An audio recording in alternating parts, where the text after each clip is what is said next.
Dio, Inachi filia, quae primum vacae forma adepta, ex inde numen factas Johannu tanta.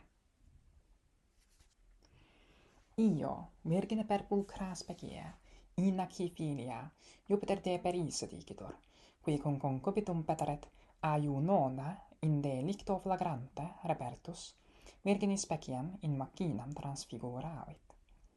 Iuno, juvencae pulchritudine capta, petit maritum utisi daretur.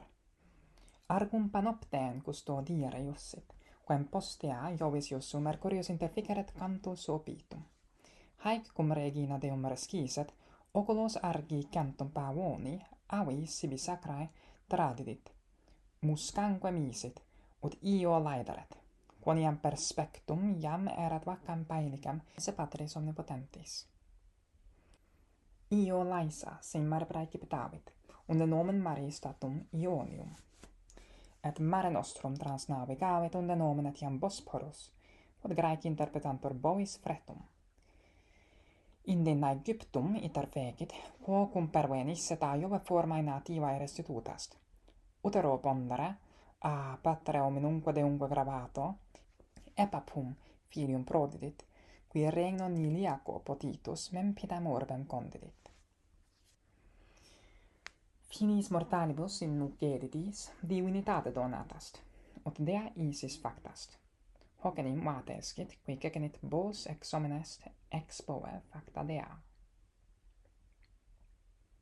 Terram dicit Macrobius io significare, quam custodit caelum, cui nomen fabulosum argus propter cantorem luminum centum, nempe quibus significantur stellae in numerae.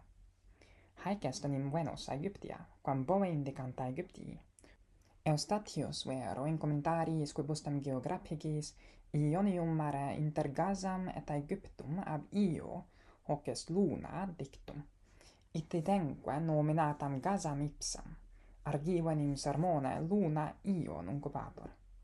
Legus id etines, caeto apo Gazees, mecris Aegyptu pelagos Ionion, legestai homoios apotes Ius, caeten eci de Gazan Ionen, calus sitines, entabus, en agalmati tes Ius, etoi te Selenes, Iogar he Selene, cataten ton argion dialectum. Apud Latinos vero poetas legimus identitam io esse deam isin. Haec praefata a Carmeneus generis quod Graeci hymni convocant aduxi sermonem, quoquetem pauci santa diebus litteris mandavi, quia de vacis cerebrae atque attentae mentem cogitationes veniebant, utinam fruamini quod auscultatis. Io, meanti per mare torbitum, tibe deorum iupter optimus vacae dedit formam bicornis, ut melius teoriis colendam deam verendam luderet insciam. Arena rivo frugifere in suo, tibindidit divinitatem, ne fugeret bona quanta protas.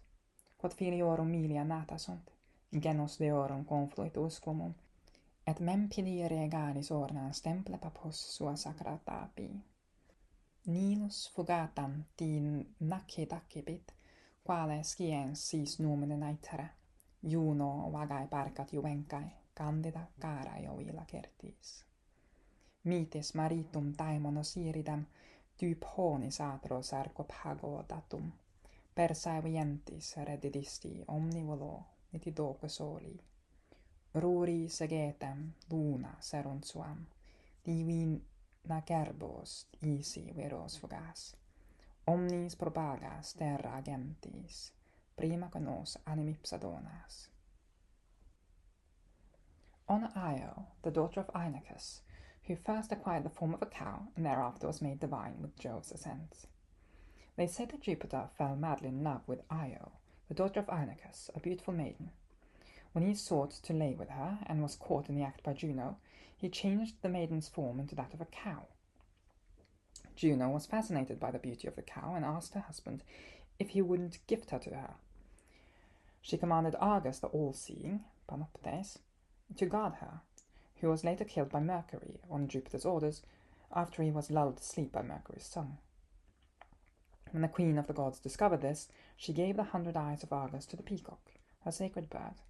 She also sent the gadfly to hurt Io, for it was by now obvious that the cow was the omnipotent father's mistress. Since Io was hurt, she threw herself into the sea, whence the sea is called Ionium, and swam across the Mediterranean, whence the name Bosporus as well, which the Greeks understand as the Cow's Strait. From there she travelled to Egypt, and when she had arrived, she was returned to her original form.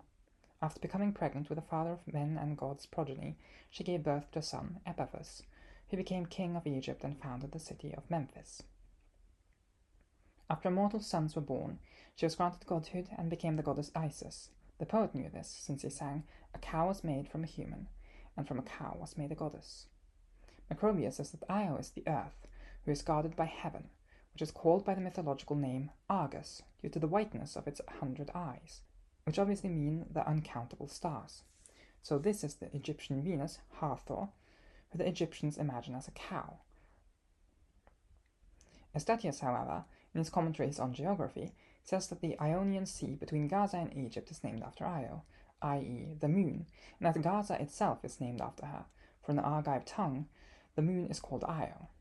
Some, however, say that even the sea between Gaza and Egypt is called Ionian, similarly because of Io.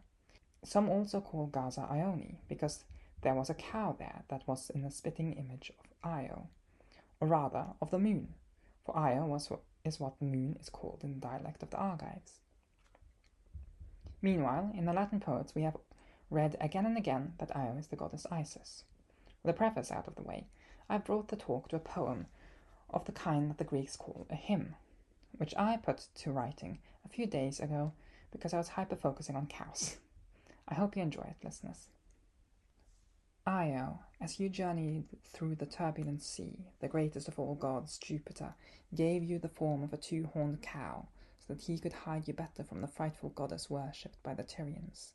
The desert, made fertile by its river, gave you godhood, so we would all know how great the things you grant us are.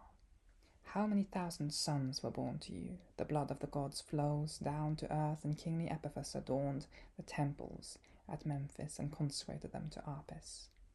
The Nile receives you, daughter of Inachus, after you fled, knowing that what sort of diamond you will be in the ether. May Juno have mercy on the travelling cow, Juno, beloved by Jove, with the white arms. Sweet Diamond, you returned your husband Osiris, who had been hidden in furious Typhon's dark sarcophagus, to the sun, who wills everything into being and shines. In the fields, O moon, they sowed their grain. Being divine, O Isis, you scare away bitter men. You, O earth, propagate all nations, and you, being the greatest one yourself, grant us our souls.